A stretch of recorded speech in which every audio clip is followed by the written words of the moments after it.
My name is Louis Fantasma. I'm the plant manager at Paradise Locker Meats. We're a small meat processor. We're located in Trimble, Missouri. We started in 1995. My father, Mario, bought Paradise Locker in January, right after the first of the year. It was a different location in a small little community, kind of tucked back in a little town on some residential streets, and the business had been run down pretty good. And he really brought the business back to thriving and just continued to get more busy. So everything was going good, kind of brought the business back. I had a fire there in 2002. We relocated to a different location here in Trimble in 2003. So I spent all summer running electrical and getting the plant ready to open up in the fall. And we opened up under state inspection. We built about a 6,000 square foot facility then.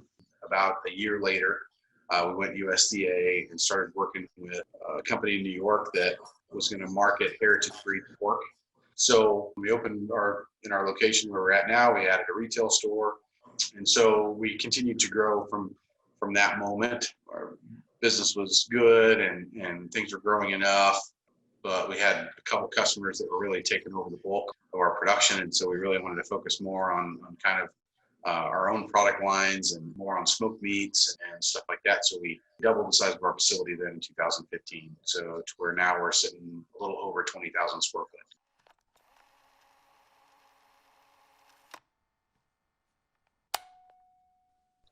As far as products and services that we offer, we do quite a bit. First of all, as far as production goes, start to finish, we bring in live animals and do everything from harvest those animals all the way to making jerky and then selling the product as well. So we offer private labeling services. We offer custom butchering services still. So you can bring in one animal for one person or one animal split between a couple of people. We do a ton of private label business for those smaller farmer customers that bring in, anywhere from a couple animals a year to a couple animals a week, and even a little bit more than that. We harvest beef and hogs and lambs and goats. We also do a lot of co-packing and private labeling for larger customers as well that might harvest 30 head of pigs at a time or 100 lamb a month. Our biggest customer in that model and that service that we offer is we slaughter, process, package, and ship, as long as make further processed products and store and do order fulfillment for a company that we do about 160 to 190 pigs a week for. So we do those service type items and private labeling as well, and co-pack with another distributor in Kansas City who sells to high-end restaurants here in Kansas City. So we do dry aging and steak cutting and grinding and patty making and stuff for them. So in addition to all that, we do private label specifically further processed products as well for several customers and across several different products. We also have a retail store and an online web store that we're really going to be pushing now. Obviously, we've been very busy with COVID. If this last few months has taught us anything, is that being diversified and being able to not only produce for restaurants, but also be able to produce for end consumers. Also, not only sell to restaurants, but have customers that sell a lot to direct consumer. And that segment has really, allowed us to survive through these last several months.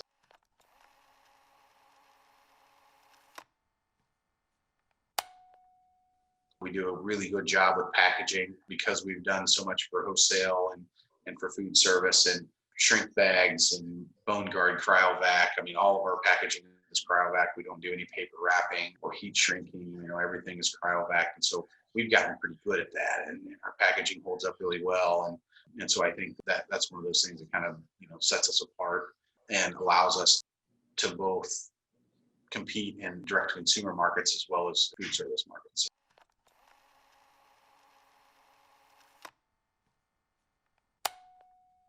We've always been really good at selling fresh meat. We've always offered something that was different than what you could get at the grocery store. We've always offered something that was much, much higher quality.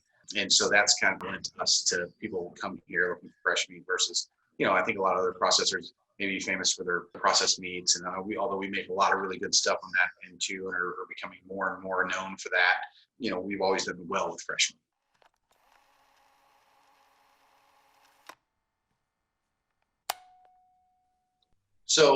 We source from a lot of different ways. And it really depends on the product and how we're selling it. So for instance, at our steaks in our retail store, we can't harvest enough beef to do a whole beef program.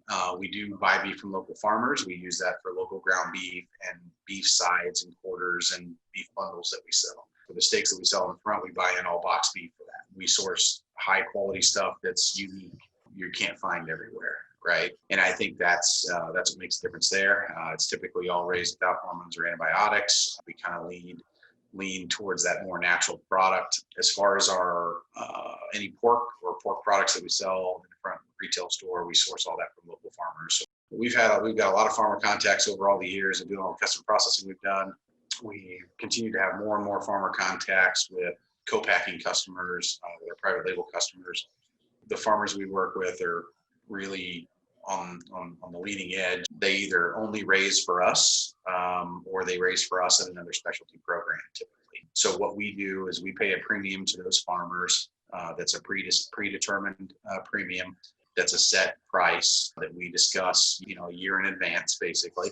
We pay them that premium to raise Berkshire pigs without antibiotics and raising those pigs outdoors or on pasture. So we can make those claims on the label.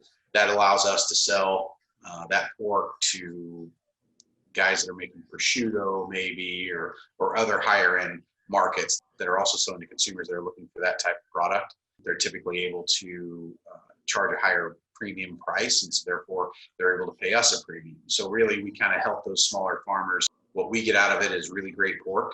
Our customers come back every time saying, wow, it's the best pork chop I've had in years.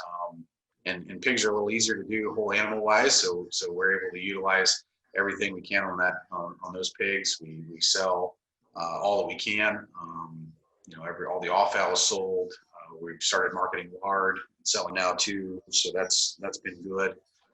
So that's how we basically source all of our pork, and it's just really building those long-term relationships with those farmers and knowing what we have coming in and being able to put our name on that when it goes out.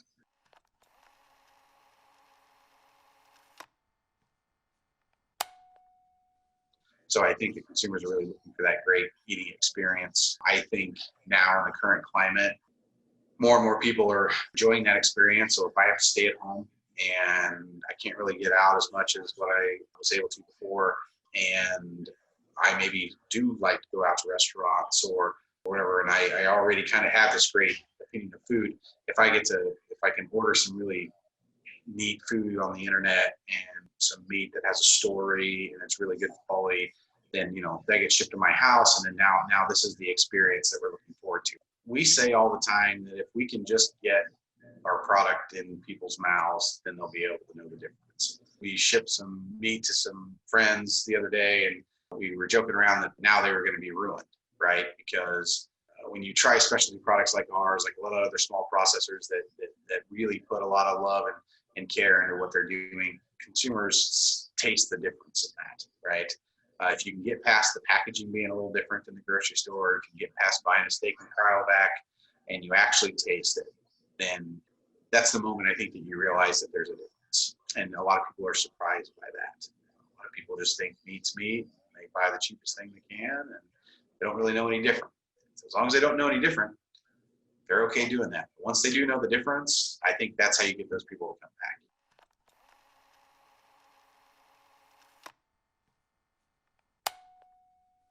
You can definitely sell direct to restaurants. I think there's probably a premium that you can gain there too, but it does require more work. There's a flip side to that too. We've kind of chosen to err more on the side of selling to a distributor that we know is going to be able to garner a high price for that product in the market and going to be able to really handle those customers better than we could too. I might tell a restaurant, hey, I can deliver your way on this day. Well, if they call me halfway through the week and say, I'm out of stuff, can I get it? No, I can't load up my truck and send it down there for an extra box of this to get you by. So the distributors a lot of times are able to handle that kind of stuff.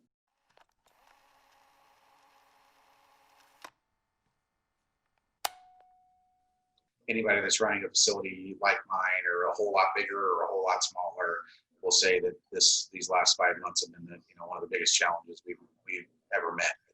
I've been around when we added on to the plant. That's a big challenge. how do you add that workforce? How do you fill it up? How do you pay for it? So we've been through some of those big challenging milestones in our career.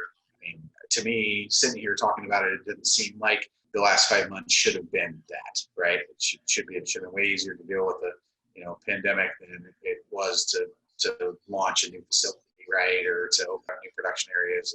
But really, it has been a challenge. The first week, we thought we might have to lay people off. By the end of that first week, we knew that we wouldn't. By the end of the following week, we were wondering how we were going to get it all done. And so, us being small and nimble and taking phone calls from customers and these guys that sell on the internet that are like, we need product. We're selling out like crazy right now. Can you help us? Yes. Send me. We'll cut steaks for you. We'll grind burgers for you. Whatever you need, we can do it. So it's been a real challenge for us just to adapt to that different environment. We were also packing so much for wholesale, which is big packages, case labeled. We've had to make that transition now to packing for individual, and that takes so much more time, takes so much more packaging money. So that's been a big challenge there. Completely switched our profile to how can we do more stuff for direct consumer. Our retail store got really, really busy. Our home delivery customer got really, really busy. So we're selling more wholesale retail pack that's selling all that wholesale. How do we price that to make sure that we're coming out, better there? That was how we survived that, right? We just changed our focus to, okay, what can we do that's selling direct to consumer? In fact, all of my customers that were more wholesale restaurant distributors, one of them also had a website. So their website started getting really busy, right? So that was good. They already had that set up and they just started shifting their attention and marketing to that. And that's carried them through, right? In fact, now he's telling me I'd rather have a grumpy mail order customer than a picky chef any day. Another local distributor here got in touch with the produce guy that grows vegetables and sells vegetables. They got together and started a sunflower provisions company. They started doing weekly deliveries and pickups, so weekly meat boxes and sales. They basically launched an internet site where people could order meat and vegetables and stuff and for pickup and or delivery. And so he just launched that. Said they've been thinking about doing it, so he just launched it. And then now he's busy as can be, selling as much stuff as he can. Whole thing. I think all of us have just been in this stumble since then. How do we stay ahead of this? How do we not run out of stuff? How do we keep our employees happy? And so it's definitely been a challenge. I would say that's the biggest challenge that I think we've faced or I've ever faced as far as how to handle everything on those multiple fronts. So not only did we lose customers, but we were worried about losing employees and keeping our plant open and how we were going to handle that. So everything at once. And then all of a sudden at that same time, sales were just through the roof too, right? So how do we manage all that? And so that was the biggest challenge. But I think we just stuck together. We communicated a lot with our staff. We asked customers for, to work with us while we figured it out and have really helped a lot of businesses be successful during this time.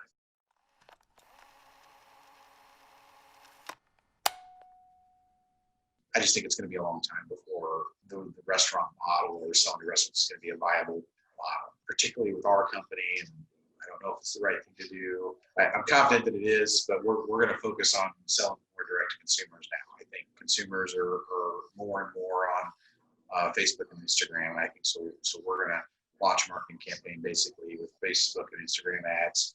I think the more we can remind people that we're here, the more we can make it simple and fast and easy for them to order, the more we can not charge for shipping, the more we can really cater to those kind of customers. I think is the direction we're gonna go. We have a retail store, we have an internet site, we're gonna focus on those areas of our business, and that's one of the great things about being diversified, I guess. But that's how we're gonna move forward with the unknowns of the restaurants at this point.